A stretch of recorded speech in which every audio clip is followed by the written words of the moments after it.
cabbage of Michigan gone wild. As you can see, I'm in a field. It's because we're going to be planting one of our food plots. Our food plots are for deer and elk, both for nutrition and attractive purposes. However, we're going to be planting a couple different seeds today. I want to show you guys a little bit about what we plant, why we plant it, and also a little bit of the process of how we go about putting in one of our food plots. So, check it out. Okay, so to start things off here, I'm going to tell you guys a little bit about what I'm planting.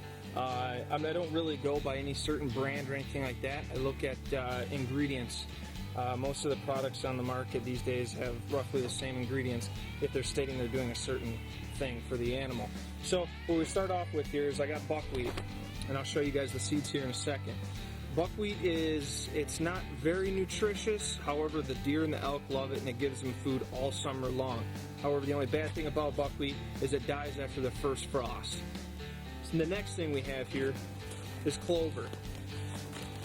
That is 2.5 pounds of clover. That'll cover, if I had to say, probably about a 1/4 acre, depending on how you plant it. Okay, clover is great. Clover is like 30% protein. Okay, and the deer need that all summer. And this is a good plant. It won't die with the little cold. So after the first frost, it's still good. White clover will take you all the way into early November, depending on where you're planting it. In Michigan, we get really cold weather and usually get a lot of snow. It'll get buried by the snow, and it's not really going to be any good after that. However, to supplement that need, what we have here is rape. Rape is a type of plant kind of like brassica, except it doesn't grow with the bulbs, okay? It doesn't have the radishes underneath the soil.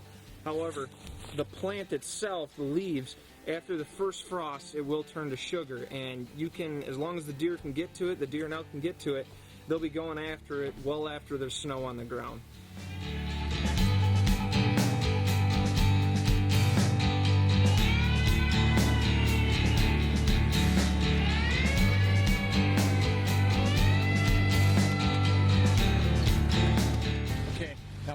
Joe tilling up this field. What we're also doing, and this is kind of a tip that if you're making a smaller food plot like this, really anyone should take into consideration.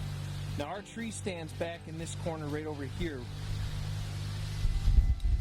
What we're doing is we're making the food plot to where it wraps almost around it like a horseshoe shape. And the reason why we're doing that is because we don't want to do a long square food plot, have our tree stand at one end, and then all of a sudden the deer comes out at the other. So if we basically have the tree stand in the center of the food plot, with the food plot almost wrapping around, you're more apt to get a shot wherever the deer are inside the food plot.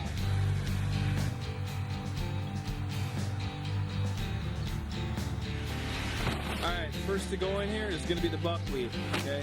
I got this large 5-pound bag, okay? This is going to go on the ground first. Joe's got a great area on the side here tilled up, and that's where we're going to put it. As soon as I get it in the soil, he's going to run over that again as I'm planting another seed.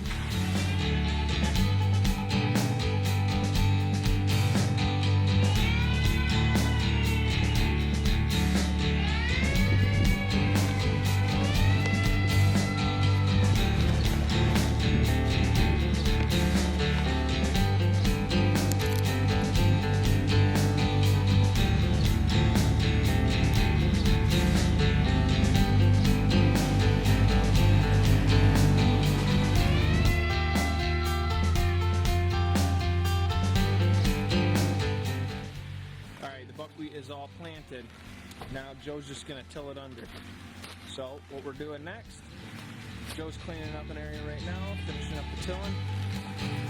White clover. Let's go.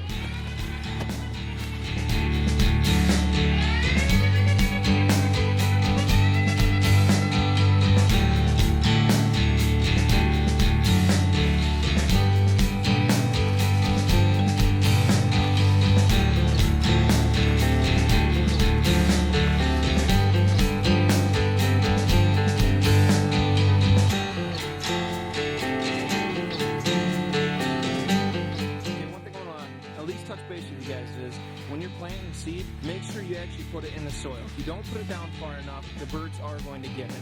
I would hate to hear someone spending $30, $40, or $50 or even more on seed for it only to go to bird food. Okay, so just remember that. Okay, so the clover's all planted. We got that underneath the ground. Joe's going to till it under. We got the buckwheat all planted. We're good to go. Next up, the rape. Let's go.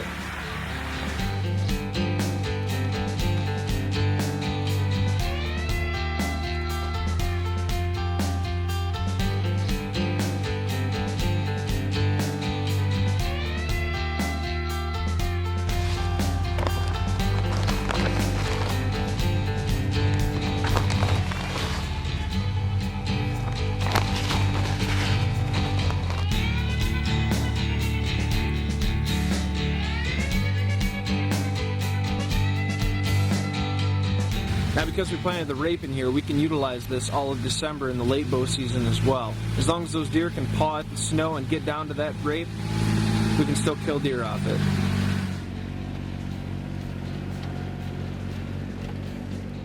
We are going to stack some does off this field.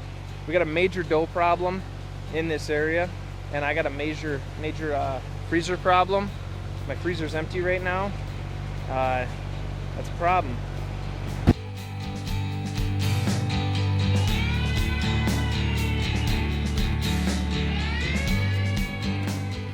So that pretty much wraps it up. That is how to plant a kill plot 101.